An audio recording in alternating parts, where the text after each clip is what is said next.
Hello students, आप सबको अपने एनसीईआरटी साइंस चैनल में स्वागत करती हूँ। आज हम जीव विज्ञान के विभिन्न परीक्षाओं में जो पूछे गए प्रश्न हैं उसे लेकर आए हैं। यह क्लास आज का पार्ट 2 है। इससे पहले हम लोग पार्ट 1 पढ़ चुके थे। जिसने नहीं देखे हैं वह चैनल पर प्लेलिस्ट बना हुआ है, आप लोग वहाँ से देख सकते हैं। यह प्रीवियस ईयर क्वेश्चन आने वाले बीपीएससी 4 या अन्य टीचिंग एग्जाम के लिए काफ़ी महत्वपूर्ण है। चलिए शुरू करते हैं आज की क्लास 52 से। इससे पहले हम लोग 51 तक देखें। 52 है कि कटी जली एवं कच्ची सतहों पर कौन से सूक्ष्मजीव पनपते हैं। तो इसका आंसर हो जाएगा स्टेफाइलोकोकाई, यानी कटी जली एवं कच्ची सतहों पर स्टेफाइलोकोकाई नाम के बैक्टीरिया पनपते हैं। यह बैक्टीरिया जो है ग्राम पॉजिटिव बैक्टीरिया होता है। वही यदि ऑप्शन देखें कि बेसिलस सेरेसस जो है, बेसिलस सेरेसस ये फूड पॉइजनिंग है, जो आमतौर पर तला भुना पदार्थ को खाने से बेसिलस सेरेस यानी फूड पॉइजनिंग हो जाता है। फिर वही ऑप्शन बी सैल्मोनेला टाइफाई, ये क्या है? ये टाइफाइड से जो जिस बैक्टीरिया से होता है उस बैक्टीरिया का नाम है सैल्मोनेला टाइफाई नामक। वही क्लास्ट्रीडियम बॉट्यूलिनम जो है यह मनुष्य और जानवरों के मतलब आंत में पाए जाते हैं। यह बैक्टीरिया ग्राम पॉजिटिव और नेगेटिव दोनों है। इस बैक्टीरिया से क्या होता है, हमारे शरीर में एक जहर पैदा होता है जो हमारे शरीर के तंत्रिका तंत्र को प्रभावित करता है। तो इस प्रकार 52 को हो जाएगा डी। फिर हम देखते हैं 53, निम्नलिखित में से कौन सी धातु हमारे शरीर में रक्त का धक्का जमने के लिए उत्तरदायी है। यहाँ पूछ रहा है धातु, कौन सा धातु हमारे शरीर में रक्त का धक्का जमने के लिए सहायक है। तो इसका हो जाएगा सी। वही विटामिन यदि पूछे कि कौन सा विटामिन रक्त के कमी के कारण धक्का नहीं जमता है, तो इसका आंसर हो जाएगा के। और सोडियम की कमी से हमारे शरीर में एक हाइपोनेट्रिया नामक रोग हो जाता है। तो इसका डी।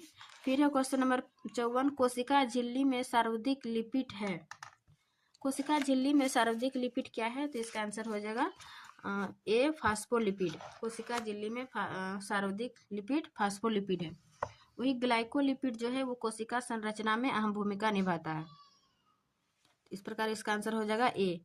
फिर है 55 का कि डैश रुधिर में पैदा होने वाले सूक्ष्म जीवों को फंसा कर रुधिर निस्पंदन यानी फिल्टर के रूप में काम करता है।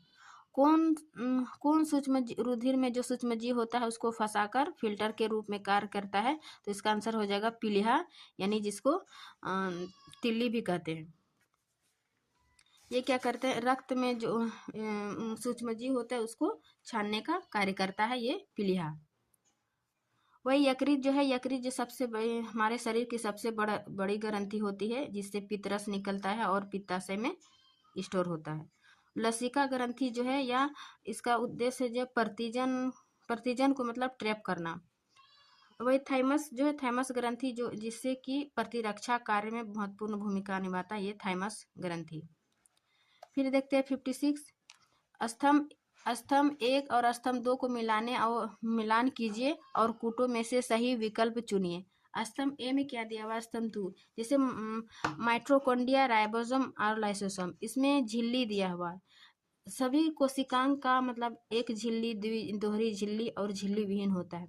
जैसे माइटोकॉन्ड्रिया में है जो इसमें दोहरी झिल्ली होती है, इसमें 2 झिल्ली पाई जाती है। और राइबोसोम में है झिल्ली पाई नहीं जाती, यानी झिल्ली विहीन कोशिकांग है। और लाइसोसोम में है एक झिल्ली पाई जाती है, इसलिए इसको एकल झिल्ली कहते हैं। तो इसलिए इसका आंसर हो जाएगा माइटोकॉन्ड्रिया का डी 3 दोहरी झिल्ली, राइबोसोम का 1 झिल्ली विहीन, लाइसोसोम का एकल झिल्ली, यानी 56 का बी आंसर हो जाएगा। माइटोकॉन्ड्रिया जो एटीपी का निर्माण करते हैं इसलिए इसको क्या कहते हैं, ऊर्जा गिरा। राइबोसोम को प्रोटीन फैक्ट्री, लाइसोसोम को आत्मघाती की थैली। इस प्रकार फिर देखते हैं 57 कि अधिकांश रोगाणुकारक सूक्ष्मजीव किस ताप पर अधिकांश वृद्धि करते हैं। मीन्स टेम्परेचर दिया हुआ है, मैंने किस टेम्परेचर में सबसे अधिक सूक्ष्मजीव का वृद्धि होता है। तो इसका आंसर हो जाएगा 37 डिग्री सेल्सियस। और इसका परिसर जो है लगभग 20 से 45 डिग्री सेल्सियस पर अधिकतम वृद्धि करते हैं, यानी 20 से शुरू होकर 45 तक सूक्ष्मजीव अधिक पनपते हैं। लेकिन यहाँ 47 दिया हुआ है तो हम इससे कम और ज़्यादा यानी 37 इसका आंसर हो जाएगा। फिर है जानवरों में संग्रहित होने वाला प्राकृतिक बहुलक ग्लाइकोजन है। जैसे ग्लाइकोजन को क्या कहते हैं, ये एनिमल स्टार्च के नाम से जाने जाते हैं, क्योंकि जो हम कार्बोहाइड्रेट के रूप में जो हम लेते हैं उसको हमारे शरीर में ग्लाइकोजन नाम से ये स्टोर होते हैं यकृत में, यकृत और मांसपेशियों में। तो यकृत जो ये ग्लाइकोजन है जो है ये एक पॉलीसेकेराइड है, तो इसलिए इसका आंसर हो जाएगा पॉलीसेकेराइड। यानी ग्लाइकोजन ग्लूकोज का ही एक रूप होता है जो पॉलीसेकेराइड है, तो ग्लाइकोजन इसका आंसर हो जाएगा डी। फिर निम्नलिखित में से कौन सा एंजाइम मानव शरीर में स्टार्च के पाचन में संबंधित है। ये कौन सा एंजाइम मानव शरीर में स्टार्च के पाचन में संबंधित है, तो इसका आंसर हो जाएगा एमाइलेज। क्योंकि जब भी हम भोजन को ग्रहण करते हैं तो सबसे पहले मुख द्वारा भोजन करते हैं, तो वहीं पे हमारे जो कार्बोहाइड्रेट लेते हैं वो पाचन क्रिया शुरू हो जाती है। मुंह में हमारे एक एमाइलेज नामक एंजाइम पाए जाते हैं, वहीं से कार्बोहाइड्रेट का पाचन शुरू हो जाता है, इसलिए इसका आंसर हो जाएगा 59 का सी नंबर एमाइलेज। वही यदि पेप्सिन देखें तो पेप्सिन जो है ये प्रोटीन के पाचन में सहायक होता है पेप्सिन।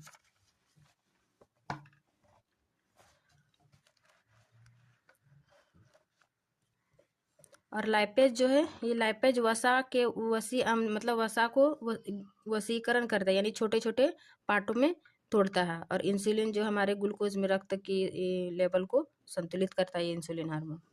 फिर तने की कटाई का प्रयोग निम्नलिखित में से किसे पुनः उगाने के लिए किया जाता है। इस तना की कटाई का प्रयोग निम्नलिखित में से ये गन्ना, जैसे गन्ना अलैंगिक विधि से इसके तना को काटकर फिर से उसको गन्ना उगाया जाता है, तो इसका आंसर हो जाएगा गन्ना। ये अलैंगिक विधि का एक अलैंगिक विधि में क्या होता है, या तो पत्ता, जड़ या तना इसके भाग को काटकर फिर उसे उगाया जाता है, तो इसको अलैंगिक विधि में गन्ना का तना भाग लगाया जाता है। तो 60 का आंसर हो जाएगा डी। फिर हम देखते हैं 61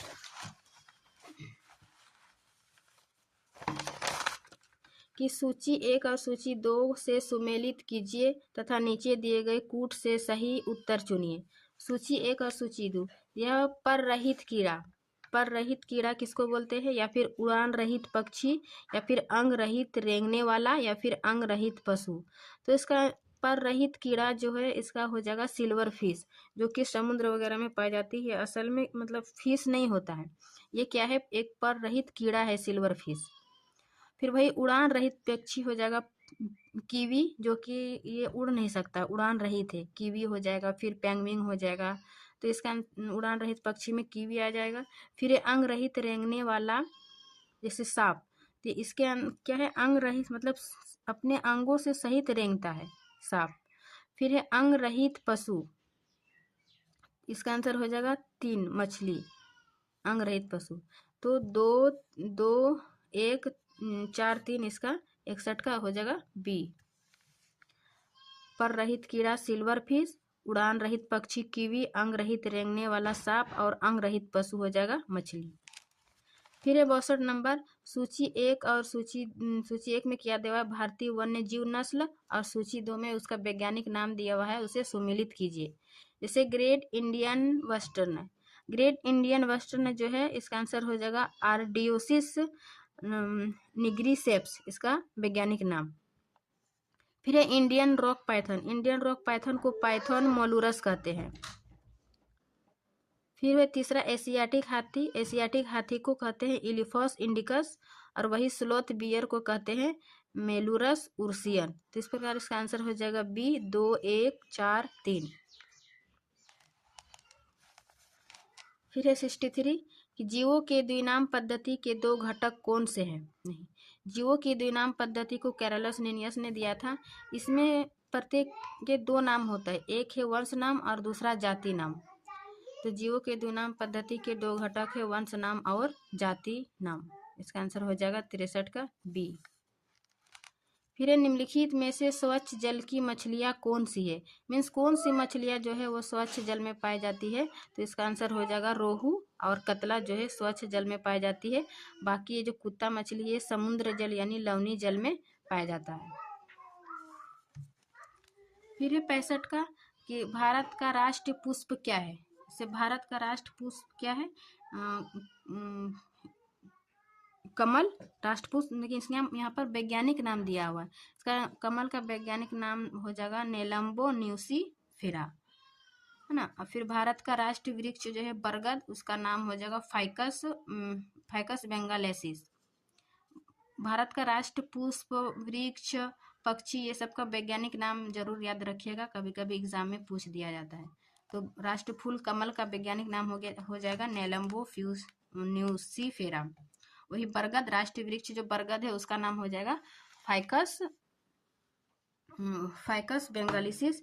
भारत का राष्ट्र पक्षी जो मोर है उसका वैज्ञानिक नाम हो जाएगा पाओ क्रिस्टेटस। वही राष्ट्र पशु अगर बाघ है जिसका वैज्ञानिक नाम पेंथरा टाइग्रिस है। तो इस प्रकार यहाँ पे भारत का राष्ट्र पुष्प नेलम्बो न्यूसीफेरा, इसका सी। फिर है 66 नंबर, जीव विज्ञान के पिता कौन कहलाते हैं। जीव विज्ञान का पिता अरस्तु को कहते हैं, और जीव विज्ञान या फिर जंतु विज्ञान के भी जनक अरस्तु को ही कहते हैं। वही थियोफ्रेस्टस जो है वो बॉटनी विज्ञान यानी वनस्पति विज्ञान के पिता कहलाते हैं। लेमार्क जो है सबसे पहले वैज्ञानिक शब्द दिया था लेमार्क ने, बायोलॉजी शब्द। वही हक्सले जो है वो हक्सले ने जो कोशिका के अंदर जीव द्रव होता है उस जीव द्रव को जीवन का भौतिक आधार कहा है ये हक्सले ने। तो इसका आंसर हो जाएगा ए। फिर निम्न में से कौन सा एक कूट फल है। कूट फल मीन्स होता है मतलब फॉल्स फ्रूट, जिसको झूठा फल कहते हैं।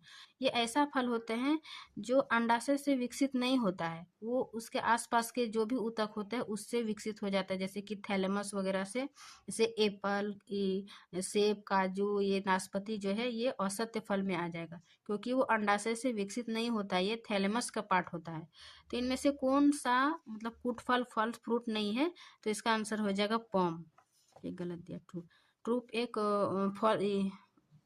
ट्रू फ्रूट है, ट्रूप या पीपो या सिपसेला, लेकिन पॉम जो है ये एक फॉल्स फ्रूट है। तो इसका आंसर हो जाएगा 67 का ए। फिर एक कीटभक्षी पादप का उदाहरण है। कीटभक्षी पादप का उदाहरण, कीटभक्षी पादप क्या होता है, इसका पत्ता जो है वो घड़े का रूप ले लेता है और वो कीड़े मकोड़े को अपनी ओर फंसा लेता है, ट्रैप कर लेता है। तो इसको क्या कहते हैं, कीटभक्षी पादप। ये वहाँ पर पाया जाता है जहाँ पर नाइट्रोजन की, जिस मिट्टी में नाइट्रोजन की कमी होती है, तो नाइट्रोजन की कमी को पूरा करने के लिए कीड़े मकोड़े को अपने ओर आकर्षित कर लेते हैं यानी खा लेते हैं।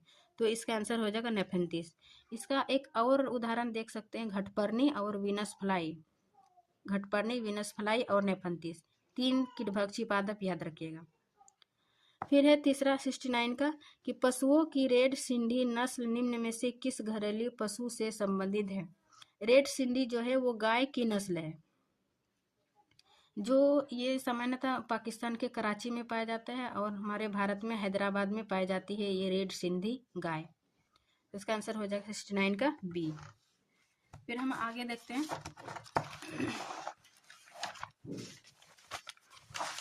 70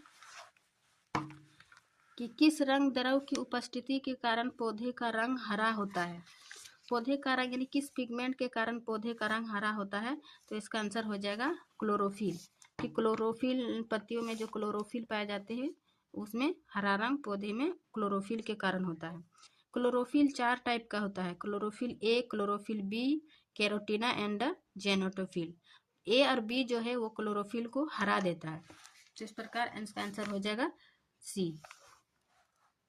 फिर इनमें से कौन परजीवी पादप है, तो परजीवी पादप का इसका आंसर हो जाएगा कसकुटा। परजीवी पादप वैसा पादप होता है जो अपना पोषण स्वयं नहीं बनाता है, मतलब दूसरे मृत या जीवित जो भोजन बनाता है दूसरे पर निर्भर करता है। तो इसका आंसर हो जाएगा कसकुटा। फिर निमारी एक नस्ल है, निमारी किसकी नस्ल है, तो इसका आंसर हो जाएगा गाय। अभी हम गाय की एक नस्ल देखे रेड सिंधी, वही दूसरा है एक निमारी जो गाय का ही एक नस्ल है। इसको खरगोनी या खुरगोनी भी कहते हैं आम क्षेत्रीय मतलब भाषा में।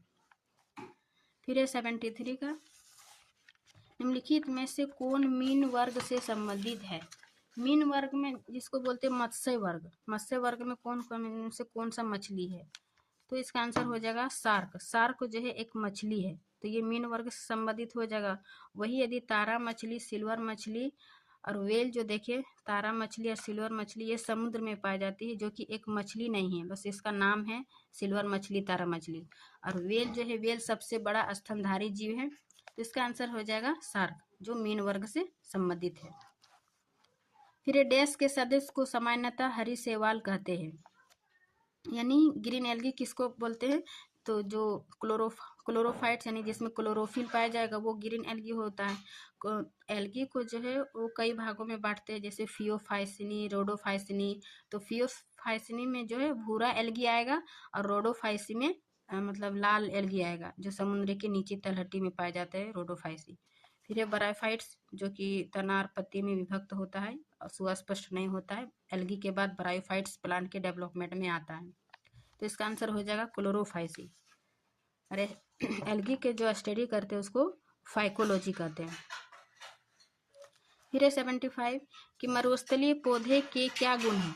इनसे ऑप्शन दिया है कि मरुस्थलीय पौधे वहाँ जहाँ पर पानी की कमी होती है, वहीं पे मरुस्थलीय स्थान जगह में क्या होते हैं? पानी की कमी। इस प्रकार के पौधे जहाँ पर उगते हैं उसको जीरोफाइट्स पौधे कहते हैं, यानी यहाँ पर पानी की कमी होती है, जिस कारण क्या होता है कि उसके गुदादार तना होता है, यानी तना में पानी भरा होता है और नुकीला पत्ता होता है। चूंकि उसमें जो वाष्पोर्जन की क्रिया जो होगी वो बहुत कम पानी का ह्रास होता है, और इसकी जड़ें लंबी होती है। चूंकि पानी उस एरिया में कमी है, तो लंबा जड़ जो है बहुत लंबी तक जाती है, ताकि वो पानी को अवशोषण करने के लिए। तो इस प्रकार मरुस्थलीय पौधे के गुण में इनमें से सभी हो जाएगा। फिर है 76 का कि जहरीला पदार्थ जो हरा आलू में पाया जाता है, जहरीला पदार्थ जो हरा आलू में पाया जाता है वो क्या है? तो इसका आंसर हो जाएगा सोलोनाइन। सोलोनाइन जो है वो जैसे कि कोई आलू देखिएगा वो हरा रहता है, वो सोलोनाइन के कारण। ये सोलोनाइन जो है वो बहुत जहरीला होता है, इसे नहीं खाना चाहिए, इसे मतलब फेंक देना चाहिए। तो इसका आंसर हो जाएगा जहरीला पदार्थ हरा आलू में पाया जाता है, सोलोनाइन। फिर वही 77 कि दूध को दही में परिवर्तित करने वाला बैक्टीरिया क्या है? कुछ बैक्टीरिया जो हमारे लिए लाभदायक है, जैसे कि दूध से जो दही में परिवर्तित करता है उसको लैक्टिक एसिड बैक्टीरिया कहते हैं। इसका आंसर हो जाएगा ये लैक्टोबैसिलस बैक्टीरिया या लैक्टिक एसिड बैक्टीरिया। वही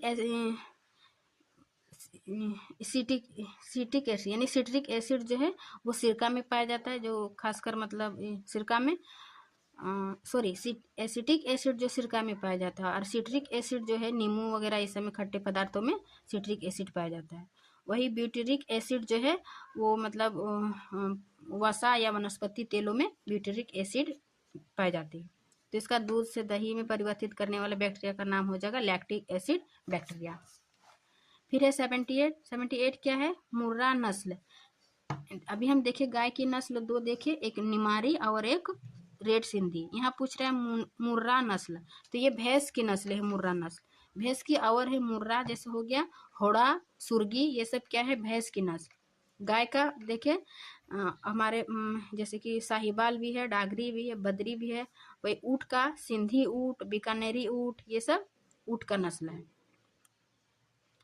फिर हम देखते हैं 79 कि एक आर्द्र नम यानी दिन की सुबह यदि एक कोमल तने वाले पादप को उसके तने के आधार से एक तेज ब्लेड से क्षैतिज रूप से काटते हैं, तो तने के कटे स्थान से विलयन की बूंदें रिस कर निकलने लगती है।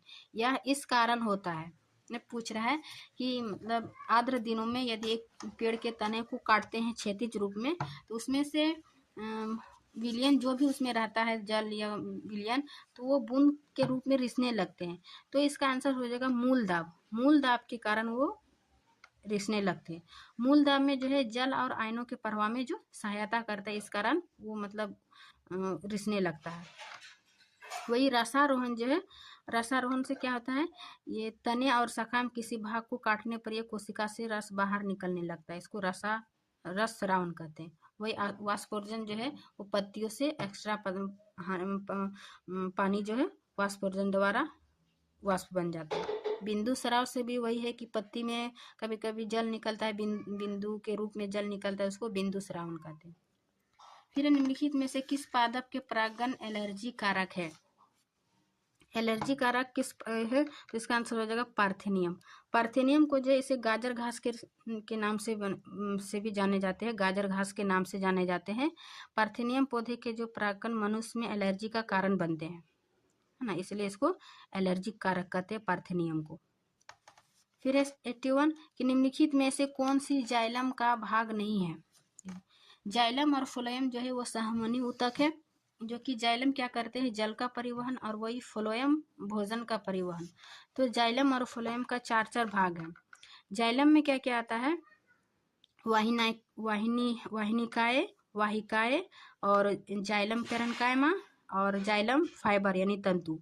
और जालनी नलिका जो है ये फ्लोएम का पार्ट है। जालनी नलिका सहचर सेल्स, और आ जाएगा फ्लोएम पेरेन्काइमा और फ्लोएम फाइबर यानी तंतु। तो ये जालनी क्या है, वो फ्लोएम का पार्ट है, तो इनमें से जाइलम का भाग नहीं है, तो यही सी नंबर हो जाएगा।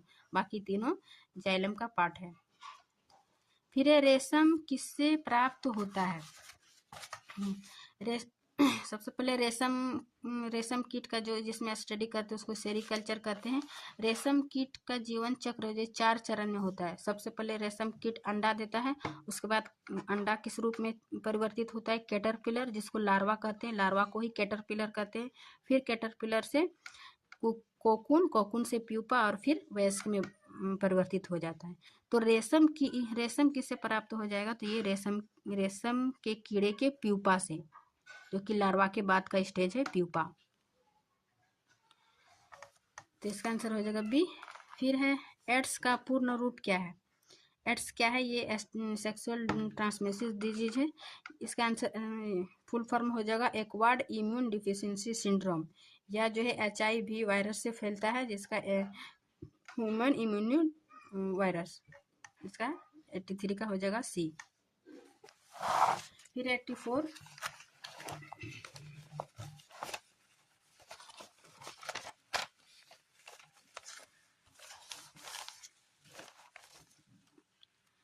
इनमें से कौन सा रोग मच्छरों में होने वाला नहीं है? तो जानते हैं कि मच्छरों से होने वाला रोग ये डेंगू बुखार भी है, मलेरिया भी है, और फाइलेरियासिस भी है। लेकिन घेंगा जो है ये आयोडीन की कमी से होने वाला रोग है। मलेरिया जो है वो मादा एनोफिलीज मच्छर के काटने से होता है, जो कि प्लाज्मोडियम परजीवी में होता है ना। प्लाज्मोडियम परजीवी में ही ये मादा एनोफिलीज मच्छर के काटने से होता है। और फिर ये डेंगू बुखार जो है ये एडिस एजिप्टी मच्छर के काटने से डेंगू बुखार होता है। वही फाइलेरिया जो है इसको एलिफेंटियासिस भी कहते हैं, या एक परजीवी के संक्रमण के कारण होता है, जो संक्रमित मच्छरों के काटने से फैलता है। संक्रमित मच्छर, यदि एक व्यक्ति को किसी को एलिफेंटियासिस है, फिर दूसरा मच्छर उसी को काट ले, तो इस प्रकार संक्रमित मच्छर के काटने से भी फाइलेरियासिस होता है। तो ये तीनों मच्छरों के काटने से रोग था, जबकि घेंगा आयोडीन के कमी से होने वाला रोग है। इनमें से कौन सा नहीं है? तो 84 का हो जाएगा डी। फिर है दंत क्षय का कारण है। दंत क्षय का कारण यानी हम जब हमारे दांतों का क्षय हो जाता है उसका क्या कारण है? तो उसका है बैक्टीरिया जनित संक्रमण। इसमें क्या, जब हम कार्बोहाइड्रेट युक्त भोजन खाते हैं, जैसे अनाज, दूध, चावल, रोटी, ये सब खाते हैं, तो हमारे दांतों में फंस जाते हैं। उस बैक्टीरिया क्या करता है, इसको अम्ल में बदल देता है, और वही हमारे अम्ल जो है हमारे दांतों के लिए क्षय होना शुरू कर देता है। तो इसका आंसर हो जाएगा 85 का सी। फिर एंटीटॉक्सिन का इंजेक्शन किसकी रोकथाम के लिए दिया जाता है? एंटीटॉक्सिन जो है वो टिटनस की इंजेक्शन जो है टिटनस की रोकथाम के लिए दिया जाता है, कि यह रोग जो है तंत्रिका तंत्र को प्रभावित करता है। जब हमें कभी चोट वगैरह लग जाती है, ब्लड निकलते, तो हम क्या कहते हैं, टिटनस का इंजेक्शन देते। टिटनस ही क्या है, ये एंटीटॉक्सिन इंजेक्शन है, जो कि टिटनस के रोगों से बचाती है। फिर ट्यूबरकुलोसिस, ये ऑप्शन ये टीबी के कारण ट्यूबरकुलोसिस बैक्टीरिया है। टाइफाइड जो साल्मोनेला टाइफी नामक बैक्टीरिया से होता है। तो इसका आंसर हो जाएगा 86 का ए। कि पौधे मिट्टी में घुले हुए नाइट्रेट को अवशोषित करते हैं और उन्हें परिवर्तित कर देते हैं। मतलब पौधा जो हमारे वायुमंडल में फ्री मुक्त अवस्था में नाइट्रोजन पाई जाती है, तो वो पौधा मुक्त नाइट्रोजन को ग्रहण नहीं करते हैं, वो क्या करते हैं नाइट्रेट के रूप में अवशोषित करते हैं। और ये नाइट्रोजन को नाइट्रेट कौन चेंज करता है, तो जैसे कि हमारे दलहनी पौधा जिसको लेग्यूमिनी फैमिली में रखते हैं, तो उसके पौधे के जड़ों में जो राइजोबियम नामक बैक्टीरिया पाए जाते हैं। ये बैक्टीरिया क्या करते हैं कि वायुमंडल से नाइट्रोजन लेकर नाइट्रोजन का स्थिरीकरण करके नाइट्रोजन को नाइट्रेट में बदल देता है, और वही नाइट्रेट पेड़ पौधे अवशोषित करते हैं, और अवशोषित करके फिर उसे मुक्त नाइट्रोजन में परिवर्तित कर देते हैं। तो इस प्रकार 87 का हो जाएगा ए। और भी कुछ जैसे एनाबिना, नॉस्टैक, ये सब जो है नाइट्रोजन का स्थिरीकरण करते हैं। फिर है 88 का कि हाल ही में ब्राज़ील में नवजात शिशुओं में माइक्रोसेफली या लघु शीर्षता के लक्षण मिले हैं, इसका क्या कारण है। जैसे हाल ही में ब्राज़ील में जो नवजात शिशु में माइक्रोसेफली, इससे क्या होता था, माइक्रोसेफली में मतलब अविकसित होता था, जैसे इसका सिर छोटा होना या फिर बहुत कम विकास होना, इस प्रकार लक्षण देखा गया है। तो इसका जीका वायरस हो जाएगा, जो कि 2018 में मतलब चर्चित था जीका वायरस का। वही वेरिला वायरस जो है, इसके कारण स्मॉल पॉक्स होता है वेरियोला वायरस के कारण। और वही इबोला वायरस जो है, इसमें मतलब इसके शरीर में जो रक्त का स्राव होने लगता था, इसको हेमोराइजिक बुखार कहते थे इबोला वायरस से। और रूबिला जो है, इसके कारण शरीर पर लाल चकत्ते हो जाता था, मतलब वायरस के कारण शरीर में पूरे लाल लाल दाना या चकत्ते के रूप में रूबिला वायरस के कारण हो जाता है। फिर 89 के निम्नलिखित में से कौन रोग जीवाणु के कारण होता है, यानी बैक्टीरिया के कारण इनमें से कौन सा रोग है। जैसे हेपेटाइटिस बी, ये वायरस के कारण। फिर पोलियोमेलाइटिस, ये भी वायरस के कारण। छोटी चेचक, ये भी वायरस के कारण। लेकिन क्षय रोग जिसको टीबी कहते हैं, जो कि माइक्रोबैक्टीरियम ट्यूबरकुलोसिस नामक बैक्टीरिया से होता है क्षय रोग, तो ये क्या हो गया इसका 89 का, ये क्षय रोग बैक्टीरिया के कारण होता है, जबकि तीनों ऑप्शन वायरस के कारण था। फिर हम देखते हैं 89 कि निम्नलिखित दुधारू पशुओं में कैल्शियम की कमी के कारण होता है। जैसे जो दूध देने वाले जैसे मनुष्य में भी और जंतु में भी क्या होता है, कैल्शियम की कमी हो जाती है। तो इसका आंसर हो जाएगा मिल्क फीवर, मतलब मिल्क फीवर के कारण जो कैल्शियम की कमी हो जाती है। ऐसा कब होता है कि जब दुधारू पशु बच्चे को जन्म देता है, तो कुछ दिन के बाद या फिर कुछ घंटों के बाद इसको मिल्क फीवर आ जाती है, यानी कैल्शियम की कमी हो जाने के कारण ही मिल्क फीवर हो जाता है। एंथ्रेक्स जो है, ये एक संक्रमित और घातक वायरस से होने वाला ये एक बैक्टीरिया है, जिसको फुट माउथ रोग भी कहते हैं। फिर वही स्वाइन फ्लू, या भी वायरस से ही होने वाला रोग है, स्वाइन फ्लू। फिर है 91 कि H1 और N1 इसके द्वारा होता है, यानी H1 और N1 किसके द्वारा होता है, तो यह एक वायरस से होता है, जिससे इसके द्वारा स्वाइन फ्लू होता है। इसमें क्या होता है, शरीर में तेज बुखार, दर्द और बार बार उल्टी तथा दस्त होता है, ये स्वाइन फ्लू से, जो कि H1N1 नाम के वायरस से होता है। वही अगर H5 पर N1 पूछे, तो ये बर्ड फ्लू होता है, जो कि मुर्गियों या प्रवासी पक्षियों में ये बर्ड फ्लू हो जाता है H5 और N1 से। ये दोनों कंफ्यूज नहीं कीजिएगा, याद रखिएगा, स्वाइन फ्लू या ये बर्ड फ्लू। फिर ये सुनहरा चावल किस रोग के बचाव में सहायक होता है। सुनहरा चावल यानी जिसको गोल्डन राइस भी कहते हैं, तो किस रोग से बचाव में सहायक होता है, तो इसका होगा जीरोप्थेल्मिया। जीरोप्थेल्मिया को जैसे विटामिन ए की कमी से क्या होता है, रोतंदी और जीरोप्थेल्मिया, ये विटामिन ए की कमी से होती है। तो जहाँ पर विटामिन ए की कमी होती है, उसको गोल्डन राइस खाना चाहिए, ताकि ये जीरोप्थेल्मिया और रोतंदी से बचाया जा सकता है। और ये गलकंड जो रोग है, जो आयोडीन की कमी से होता है, वही बेरी विटामिन ए की कमी से जो थायमिन रोग हो जाता है, यानी बेरी। और ये प्लेग्रा जो है, वो विटामिन थ्री के कारण होती है, जो कि कुपोषण का ही एक रूप होता है प्लेग्रा। विटामिन B3 का ही, प्लेग्रा विटामिन B3 का ही नाम है नियासिन। ये बेरी विटामिन वही के काम है। ये आयोडीन के कारण, ये विटामिन ए के कारण इसको गोल्डन राइस खाना चाहिए। फिर ये टाइफाइड यानी मियादी बुखार फैलता है। ये किससे फैलता है? ये टाइफाइड रोग जो है वो अभी हम देखें बैक्टीरिया से, है ना, साल्मोनेला टाइफी नामक बैक्टीरिया से फैलता है, जो कि दूषित भोजन या पानी से होता है। तो इसका यहाँ पे ऑप्शन के अनुसार क्या होगा? पानी, खाद्य पदार्थ से, दूषित पानी या खाद्य पदार्थ से टाइफाइड या जिसको मियादी बुखार कहते हैं उससे फैलता है। फिर फेफड़ों का सफ़ेद कैंसर किसके कारण होता है? फेफड़ों का सफ़ेद कैंसर ये एस्बेस्टस के कारण होता है।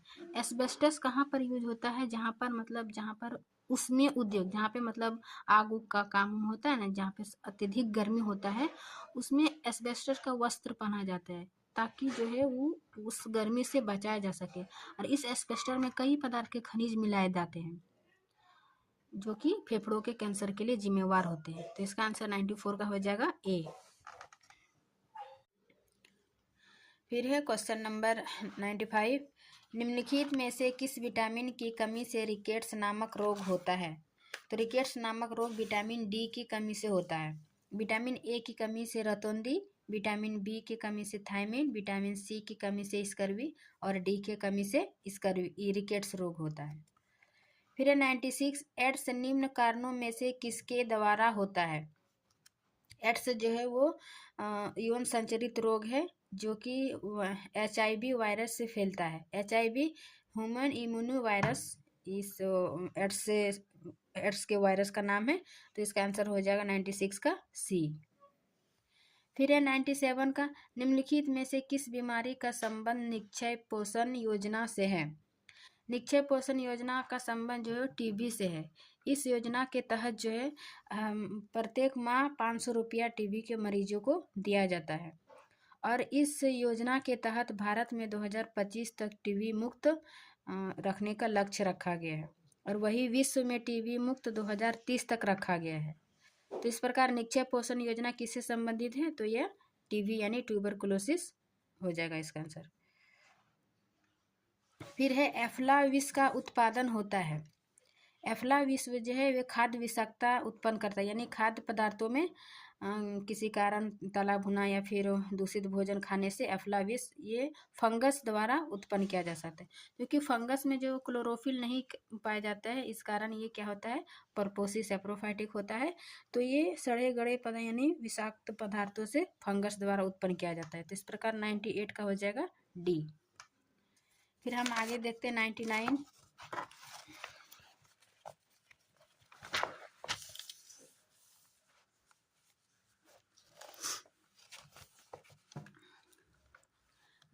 की आनुवांशिक विकार किसमें केंद्रक में 47 क्रोमोसोम हो जाती है? देखिए हमारे मनुष्य में कितना 46 क्रोमोसोम पाए जाते हैं जो कि 23 जोड़े में रहता है। तो जब 46 से 47 क्रोमोसोम हो जाता है तो इस कारण से क्लाइनफेल्टर सिंड्रोम नामक विकार उत्पन्न हो जाता है, जो कि यह एक आनुवांशिक विकार है। इसमें क्या होता है? पुरुषों के सेक्स क्रोमोसोम की संख्या जो है उसमें वृद्धि हो जाती है। पुरुषों के सेक्स क्रोमोसोम की वृद्धि हो जाती है क्लाइनफेल्टर सिंड्रोम के कारण। वही यदि डाउन सिंड्रोम को देखा जाए तो डाउन सिंड्रोम जो 21वें जोड़े के गुणसूत्र है उसमें जोड़ों में चूंकि 2 पैर मतलब एक पैर पाई जाती है, 2 के बजाय क्या होता है इसमें 3 क्रोमोसोम मिलता है। 21वें जोड़े में 2 के बजाय 3 क्रोमोसोम मिलता है, जिसको डाउन सिंड्रोम कहते हैं। इस डाउन सिंड्रोम को मंगोली जड़ता भी कहते हैं, यानी छोटे छोटे नाक चौड़ा चपटा इस टाइप का इसमें लक्षण दिखाई देता है। फिर टर्नर सिंड्रोम में क्या होता है? इसमें असामान्य अंडा या फिर असामान्य शुक्राणु बनता है। फिर थैलेसीमिया जो है, थैलेसीमिया के कारण रक्त में कमी हो जाती है। फिर 100 नंबर है, निम्न में से कौन सा रोग दूषित जल के द्वारा संचरित नहीं होता है? तो अभी हम देखें कि दूषित जल द्वारा एक टाइफाइड है, हैजा है, पीलिया है, ये तीनों जो है वो दूषित भोजन या जल के द्वारा संचरित होता है, जबकि न्यूमोनिया जो है या डिप्लोकोकस न्यूमोनी बैक्टीरिया के कारण होता है। इस न्यूमोनिया का लक्षण जो है इसमें तेज बुखार तथा फेफड़ों में सूजन आ जाते हैं। तो ये संचरित रोग नहीं है जल के द्वारा, बल्कि ये डिप्लोकोकस न्यूमोनी बैक्टीरिया के कारण फैलता है। तो इसका आंसर हो जाएगा ए, बाकी तीनों जो है वो जल के द्वारा, जल या भोजन के द्वारा संचरित रोग है। हैजा में जो आंत को प्रभावित करता है हैजा और टाइफाइड। ये हैजा विब्रियो कोलोरी बैक्टीरिया के कारण होता है और टाइफाइड साल्मोनेला टाइफी बैक्टीरिया के कारण। फिर है क्वेश्चन नंबर 101, विडाल परीक्षण का संबंध किस रोग से है? तो सामान्यतः हम जानते हैं कि जब टाइफाइड का विडाल परीक्षण मतलब विडाल टेस्ट करते हैं, टाइफाइड रोग को पहचानने के लिए, जानने के लिए विडाल टेस्ट कराया जाता है। और एड्स के लिए एलिजा टेस्ट या फिर इसका वेस्टर्न ब्लॉट या एंटीबायोटिक टेस्ट, ये सब एड्स के लिए होता है। और टीबी के लिए जो बीसीजी टीका लगाया जाता है ना, तो इस प्रकार इसका डी हो जाएगा, 101 का डी। फिर 102 का कि निम्नलिखित में से सबसे पहला एंटीबायोटिक दवा कौन सा है? देखिए, सबसे पहला एंटीबायोटिक जो है सर्वप्रथम अलेक्जेंडर फ्लेमिंग ने पेनिसिलिन नामक एंटीबायोटिक का निर्माण किया था, जो कि एक पेनिसिलिन नोटेटम नामक फंगस से प्राप्त किया था। लेकिन यहाँ ऑप्शन के अनुसार जो है ये अल्फा ड्रग जो है 1935 में किया था, जबकि ये क्लोरेमफेनिकल जो 1947 में, और ये 1948 में टेट्रासाइक्लोन। तो ये चारों जो है एंटीबायोटिक है। सबसे पहले तो कभी कभी पूछ देता है कि इनमें से कौन सा एंटीबायोटिक है या फिर नहीं है, तो चारों एंटीबायोटिक है, लेकिन इन ऑप्शन में से अल्फा ड्रग जो सबसे पहले इसका एंटीबायोटिक दवा खोजा गया था। सर्वप्रथम पेनिसिलिन नामक एंटीबायोटिक जो कि अलेक्जेंडर फ्लेमिंग ने किया था। और एक इसके अलावा एक और फेमस एंटीबायोटिक है स्ट्रेप्टोमाइसिन। ये पांचों एंटीबायोटिक आप लोग याद रखिएगा। फिर है क्वेश्चन नंबर 103, कैंसर कोशिका के परीक्षण को कहा जाता है? कैंसर कोशिका के परीक्षण को कहा जाता है बायोप्सी। बायोप्सी क्या है? यह एक ऐसी प्रक्रिया प्रोसेस है कि इसमें शरीर के सेल्स या कोशिका को मतलब सैंपल लेकर उसकी जांच की जाती है। तो इस प्रोसेस को क्या कहते हैं? बायोप्सी। ये बायोप्सी कई प्रकार के होते हैं, bone marrow biopsy, skin, needle, surgical, यानी इसको 5 भागों में बांटते हैं। ऊतक संवर्धन जो कि कृत्रिम विधि से जंतु या पौधे का जनन करना ऊतक संवर्धन है। फिर 104 में क्या है? एलर्जन के प्रति सबसे प्रचुर मात्रा में बनने वाला प्रतिरक्षा है। एलर्जन के प्रति प्रचुर मात्रा में बनने वाला इसका हो जाएगा IgI। ये क्या है? एलर्जी उत्पन्न करने वाले पदार्थ को एलर्जन कहते हैं, जिसका प्रतिरक्षा है IgI। तो इसका हो जाएगा 1। फिर 105 का कि माइकोटॉक्सिन उत्पादित होता है। एक हम देखे थे पिछले क्वेश्चन में अल्फा टॉक्सिन या फिर माइकोटॉक्सिन, ये सभी क्या है? फंगस के द्वारा उत्पन्न होता है और ये सब खाद्य विषाक्त यानी खाद्य को विषाक्त कर देता है इस टाइप का टॉक्सिन में, जो कि भोजन को खाने से वो बीमार पड़ जाता है, उल्टी हैजा ये सब, दस्त लगना, ये सब आम बात है। तो ये फंगस द्वारा। फिर क्वेश्चन नंबर 6, कैल्शियम की कमी से बच्चों में होता है। कैल्शियम की कमी से क्या होता है? बच्चों में रिकेट्स हो जाता है। वही सूखा भी जो है कैल्शियम, विटामिन डी और फास्फोरस, ये तीनों कैल्शियम, विटामिन डी और फास्फोरस के कमी से सूखा हो जाता है। और रिकेट्स कैल्शियम की कमी और डी से भी होता है, लेकिन अधिकतर जो कैल्शियम की कमी से बच्चों में। वही रक्त अल्पता में क्या होता है कि रक्त की कमी हो जाती है और रतौंधी जो विटामिन ए की कमी से हो जाती है। फिर क्वेश्चन नंबर 7 कि आयरन की कमी से क्या होता है? तो आयरन की कमी से क्या होता है? माने हमारे ब्लड में कमी हो जाती है, एनीमिया की कमी हो जाती है। तो इस प्रकार आयरन की कमी से क्या हो जाता है? एनीमिया, इसका आंसर हो जाएगा। बेरी विटामिन बी के कमी से, इसका भी विटामिन सी की कमी से, मधुमेह जो हमारे शुगर लेवल में ग्लूकोज की मात्रा कम या ज़्यादा होना, मधुमेह रोग हो जाता है। इस प्रकार ये हम 107 क्वेश्चन जो कि पिछले ईयर में विभिन्न परीक्षाओं में जो टीचिंग एग्जाम में पूछा गया प्रश्न का संकलन था, जो कि आने वाले BPSC 4 या टीचिंग एग्जाम के लिए काफ़ी महत्वपूर्ण है। आप लोग 1 से 2 बार इस वीडियो को ज़रूर देख लीजिएगा। वीडियो अच्छी लगी तो लाइक एंड सब्सक्राइब ज़रूर करिएगा। मिलते हैं अगले क्लास में, तब तक के लिए थैंक यू।